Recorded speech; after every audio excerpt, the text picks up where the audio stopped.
Good morning guys, this is Raj Mahaure in front of you. और आज हम लोग पढ़ने वाले हैं हमारा नेक्स्ट इंग्लिश स्पीकिंग रूल, और ये रूल नंबर 11 है। इसके पहले हम गाइस 10 रूल्स पढ़ चुके हैं, तो देखते हैं हमारा नेक्स्ट रूल, हैविंग टू।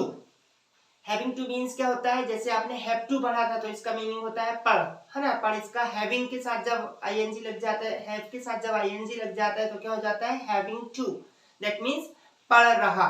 तो गाइस हम लोग इसे 3 टेंसेस में पढ़ेंगे, पर मैं आपको पहले कुछ एग्जांपल बता दूं। पढ़ रहा दैट मींस, देखें हम कई बार बोलते हैं यार मुझे जाना पड़ रहा है, आपको वो काम करना पड़ रहा है, उन लोगों को मजबूरी में सारे कार्य करना पड़ रहा है, आपको कपड़े धोना पड़ रहा है। इस तरह के सेंटेंसेस जहां पर हिंदी सेंटेंस के अंत में क्या आता है? पढ़ रहा है।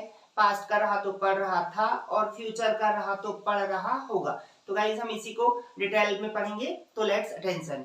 तो सबसे पहले हम पढ़ने वाले हैं इसे प्रेजेंट में, जहां पर इसका हिंदी आइडेंटिटी होगा पढ़ रहा है, पढ़ रहा है ना।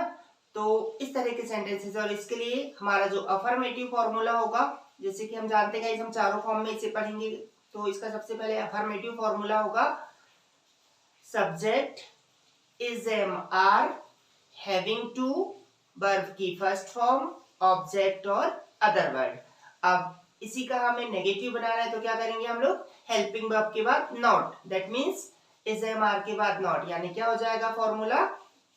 Subject helping verb not having to, verb की फर्स्ट फॉर्म, ऑब्जेक्ट और अदर वर्ड। ओके, और इसके बाद हम देखेंगे इसका इंटेरोगेटिव। तो इंटेरोगेटिव में हेल्पिंग वर्ब को उठा के सबसे सामने, तो फॉर्मूला हो जाएगा helping verb means is am are plus subject plus having to plus verb की फर्स्ट फॉर्म, ऑब्जेक्ट और अदर वर्ड। और यदि आप WH सेंटेंस बनाना चाहते हैं तो इसी तरह से आप क्या करेंगे?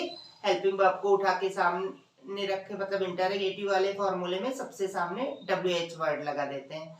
तो फॉर्मूला हो जाएगा हमारा WH word helping verb subject having to, verb की फर्स्ट फॉर्म, ऑब्जेक्ट और अदर वर्ड। और गाइस ये जो फॉर्मूले मैंने आपको बताया, अफर्मेटिव, नेगेटिव, इंटेरोगेटिव और WH, ये आपको प्रेजेंट, पास्ट और फ्यूचर तीनों में सेम टेंसेस, सेम फॉर्मूले यूज होंगे। केवल आपको क्या चेंज करना है यहाँ पर? हेल्पिंग वर्ब, क्योंकि प्रेजेंट की हेल्पिंग वर्ब क्या रहेगी? Is am are. ओके, और पास्ट की क्या रहेगी? वॉज और वेयर, और फ्यूचर की क्या रहने वाली है? Will be. तो इस तरह से केवल आपको तीनों जगह हेल्पिंग वर्ब चेंज करनी है, बाकी सब जैसे का वैसा रहेगा आप लोगों का। तो देखते हैं अब हम इसके फॉर्मूले, एग्जांपल्स। जैसे एग्जांपल प्रेजेंट में एग्जांपल देखते हैं, मुझे पढ़ाना पड़ रहा है, तो क्या होगा? मुझे के लिए I am having to teach. Okay, I am having to teach. इसी का नेगेटिव बनाना है तो I am not having to teach. उसी तरह से इंटेरोगेटिव बनाना है कि क्या मुझे पढ़ाना पड़ रहा है? Am I having to teach, मुझे क्यों पढ़ाना पड़ रहा है? तो क्या होगा? क्यों के लिए वाई, तो क्या हो जाएगा? वाई और पूरे का पूरा इंटेरोगेटिव, तो वाई एम आई टीचिंग। उसी तरह से और एग्जांपल देखते हैं, मम्मी को कपड़े धोना पड़ रहा है, तो मम्मी के साथ क्या लगेगा? ममा हेल्पिंग वर्ब इज, तो क्या होगा? Mama is having to wash clothes. Negative, mama is not having to wash clothes. उसी तरह से क्या ममा को कपड़े धोना पड़ रहा है? Is mama having to wash clothes, mama को कपड़े कैसे धोना पड़ रहा है? How is mama having to wash clothes. तो इस तरह से गाइस हमने इनके प्रेजेंट का देखा, है ना। अब हम इसी का देखेंगे कौन सा फॉर्म? Past form. तो पास्ट में पहचान क्या जाएगी? पढ़ रहा था, यस। तो इसके लिए फॉर्मूला मैं आपको बता चुका हूं, सेम वही फॉर्मूला रहेगा अफर्मेटिव का, केवल हेल्पिंग वर्ब जहां वहां प्रेजेंट में इज एम आर थी, यहाँ क्या होगी? वॉज और वर। तो क्या हो जाएगा? सारे सिंगुलर के साथ वॉज हेल्पिंग वर्ब यूज करना है आपको, और सभी प्लूरल के साथ वर। तो क्या होगा? जैसे मुझे सफाई करना पड़ रहा था, तो क्या हो जाएगा? सफाई करने को क्लीन, तो क्या हो जाएगा? I was having to clean. Negative, I was not having to clean. क्या मुझे सफाई करना पड़ रहा था? Was I having to clean? मुझे सफाई कैसे करना पड़ रहा था? कैसे को क्या बोलेंगे? WH word how. तो क्या हो जाएगा? How was I having to clean? उसी तरह से मान लीजिए कोई प्लूरल सब्जेक्ट है, मान लीजिए हम लोग बोल रहे उन्हें, उन्हें बोले तो दे, उन्हें क्लास जाना पड़ रहा था, तो क्या होगा? They were having to go class. उन्हें क्लास नहीं जाना पड़ रहा था. They were not having to go class. क्या उन्हें क्लास जाना पड़ रहा था? Were they having to go class. उन्हें क्लास कहाँ जाना पड़ रहा था? तो कहाँ को क्या बोलते हैं हम लोग? वेयर. तो क्या हो जाएगा? Where were they having to go class. तो इस तरह से पास्ट हुआ गाइस. तो प्रेजेंट और पास्ट में केवल इज एम आर और वॉज वर्ब का चेंजेस था और पहचान में प्रेजेंट में है और यहाँ था. तो नेक्स्ट हम लोग देखने वाले हैं फ्यूचर. तो फ्यूचर में हेल्पिंग वर्ब सभी के साथ विल बी और फॉर्मूले तो वैसे ही रहेंगे जैसा हम आपको पहले भी बता चुके हैं. तो क्या जैसे एग्जांपल देखते हैं, है ना, कि मुझे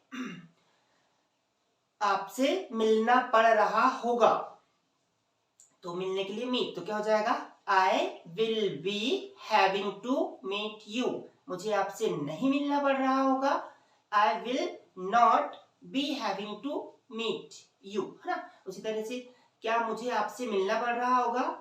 Will I be having to meet with you? मुझे आपसे क्यों मिलना पड़ रहा होगा? क्यों बोले तो why. तो क्या हो जाएगा? Why will I be having to meet with you?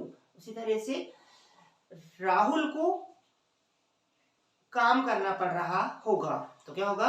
Rahul will be having to work. तो गाइस हम इस तरह से प्रेजेंट, पास्ट और फ्यूचर को देख चुके हैं. मैं आपको अब एक एग्जांपल में तीनों के कंपैरिजन फॉर्म बताऊंगा, है ना. जैसे मुझे खेलना पड़ रहा है, तो क्या होगा?